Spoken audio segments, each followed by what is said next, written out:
Ça l'équipe, vous voyez, c'est quand vous réalisez que la prochaine trêve internationale est dans plus de 100 jours. Non, en vrai, l'ambiance sud-américaine, c'est quelque chose. L'équipe, j'espère que vous allez bien. Je suis extrêmement content aujourd'hui de vous retrouver pour une nouvelle vidéo, un nouvel actu foot, effectivement, puisqu'on est samedi. Celui qui arrive à me retrouver le nombre de fois où j'ai dit cette phrase dans la série, bah c'est bien pour lui. Alors on le sait, désormais c'est officiel, l'équipe de France est désormais qualifiée pour l'Euro 2020. Par contre, il va falloir un doctorant en mathématiques pour pouvoir m'expliquer le système des chapeaux, puisque c'est abusé, non vraiment. Après, c'est toujours intéressant de se renseigner avec la première application mobile sur iOS, Android. La pire promotion ever, évidemment, l'équipe. L'épisode du jour est sponsorisé comme d'habitude par OneFootball, l'application numéro 1 sur toute l'actualité du foot, gratuite et dispo dans la description. Et puis bien sûr, comme la semaine dernière, on va finaliser l'unboxing de la semaine dernière avec les maillots restants, et la particularité de ces maillots, c'est qu'ils ont un lien avec l'Euro 2020, étant donné que les équipementiers, donc tous sauf Nike finalement, ont déjà dévoilé certains maillots des équipes nationales pour la compétition. Vous l'avez reconnu, je pense, le logo évidemment. Le maillot de domicile de la Mannschaft, évidemment, l'équipe avec les 4 étoiles. La couleur blanche toujours reprise sur le maillot domicile de l'Allemagne. Des traits horizontaux de couleur noire façon coup de pinceau. Et comme on a pu le voir dans une vidéo dernièrement, la petite touche patriote avec le drapeau de l'Allemagne à l'extrémité des manches. Franchement, je le trouve excellent ce maillot. Tout comme celui-ci, l'équipe, le maillot Third de l'Italie, qui marque la renaissance finalement de la squadra Azzurra. Ah ouais, non, franchement, ils ont frappé fort lors de ces éliminatoires à l'Euro. On va en parler juste après, justement. Alors, pour les intéresser, l'équipe, vous savez que très prochainement, il y a le Black Friday. TheFoot.com, justement, ne compte pas passer à côté. Il va y avoir pas mal de réductions, donc vraiment profitez-en, l'équipe. Le lien est dans la description. En plus, vous avez mon code de réduc, évidemment.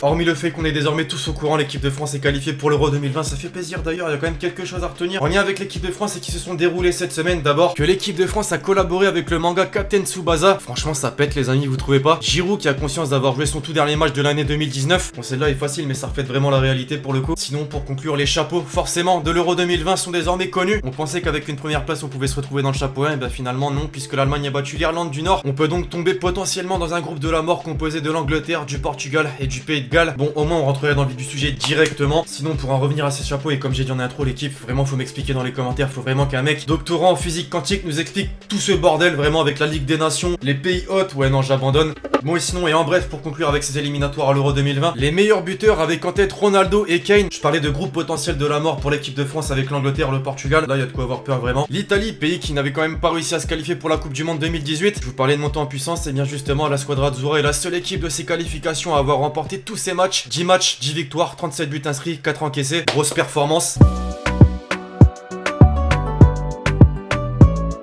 Respect, t'es là? Respect.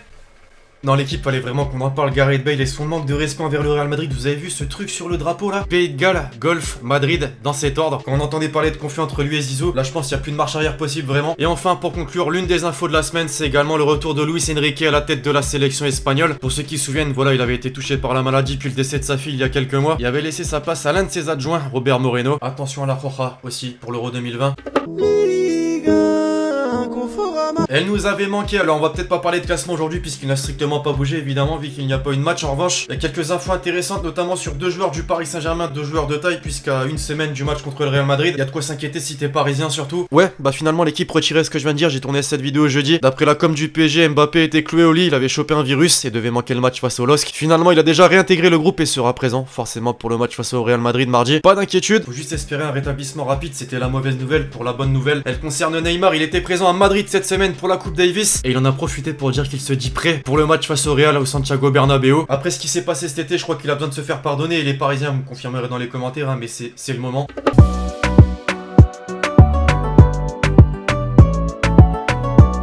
Alors Luis Enrique, cette semaine l'équipe a retrouvé la sélection espagnole. José Mourinho de son côté a retrouvé un club. Puisque c'est officiel, les Spurs de Tottenham ont annoncé avoir viré Mauricio Pochettino en le remplaçant par le Special One. Spécialement cher, surtout c'était d'ailleurs une de l'équipe cette semaine. Faut savoir qu'il va percevoir 17,5 millions d'euros par an et devient donc le deuxième meilleur entraîneur de Première Ligue, le mieux payé actuellement. Alors l'équipe, vous en pensez quoi? En attendant, on va se refaire une déclaration de Mourinho en 2015 qui disait: je ne pourrai jamais entraîner Tottenham, j'aime trop les fans de Chelsea. Ce sport est fabuleux mais la trahison est omniprésente, c'est devenu banal vraiment. En parlant de trahison justement, il n'y a pas que les fans de Chelsea qui en sont victimes puisque Christophe Galtier a perdu 2 membres de son staff pour Tottenham. Tiens, c'est bizarre ça. Une trahison, c'est très classe, en tout cas le timing n'est pas bon, il y a des manières de faire les choses. Pour ceux qui se demandaient qu'est-ce qu'il foutait autant de fois à Pierre Mauroy, bordel, et ben vous avez votre réponse. Non, c'était pas pour parler à Christophe Galtier, c'était pas pour voir un match de notre fabuleux championnat de France, c'était pas pour potentiellement entraîner un club français. Non, l'escroc c'est simplement de ramener 2 adjoints de Galtier avec lui et il a réussi, le con. Kevin De Bruyne, ensuite, qui se plaint de l'organisation de l'Euro 2020, c'est une honte, un scandale. Honnêtement, pour moi, le football n'est plus le football et ressemble de plus en plus à un business. efficace, ça fausse la compétition, on perd tout le plaisir d'un véritable tirage au sort. Ouais, en fait, pour la petite info, la Belgique est la seule tête de série qui n'a pas de stade pour accueillir l'Euro, tout le contraire du Danemark et de la Russie, qui sont donc dans le groupe des Diables Rouges. Bon, il y a aussi l'Ukraine, mais elle ne peut pas faire partie du groupe de la Russie, enfin c'est un véritable bordel, vraiment faut bac plus 12 pour comprendre tout ça. Un peu plus de simplicité à présent avec Eden Hazard qui vante les qualités de Karim Benzema, c'est le meilleur attaquant du monde en dehors de ses statistiques personnelles,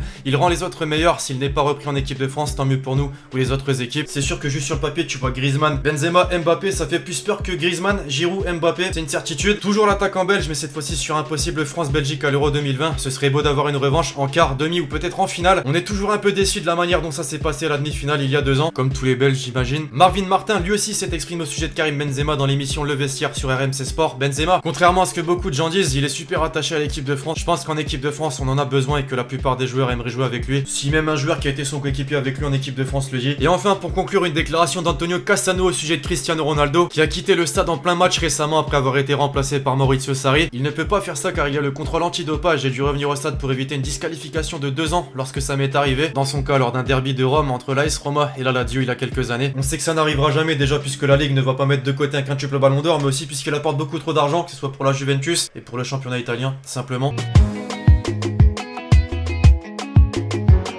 Avec toutes ces infos qu'on a pu aborder jusque là, vous vous doutez que Twitter n'a pas pu passer à côté. Quand ça peut tirer à balles réelles, ça tire à balles réelles.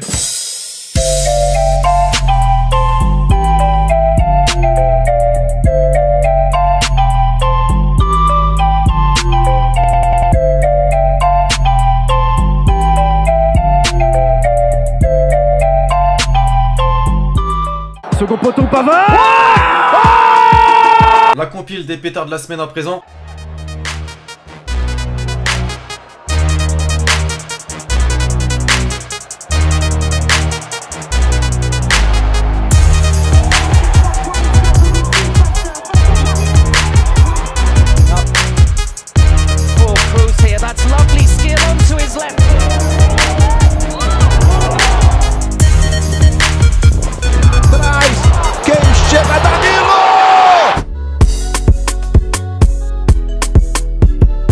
Et pour conclure, comme d'habitude, l'hashtag Hélène, tu penses quoi de l'arrivée de Thierry Henry à l'Impact de Montréal? Ça c'est vrai que je l'ai pas mentionné, j'ai cité Luis Enrique, de retour à la tête de la sélection espagnole, José Mourinho sur le banc des Spurs de Tottenham, mais Thierry Henry à l'Impact de Montréal, j'en ai pas parlé, et vous savez pourquoi? Que j'ai rien à dire dessus, tout simplement.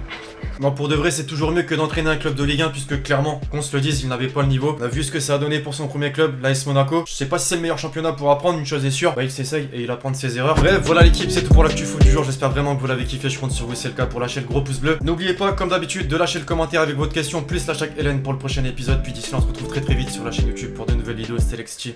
Ciao ciao.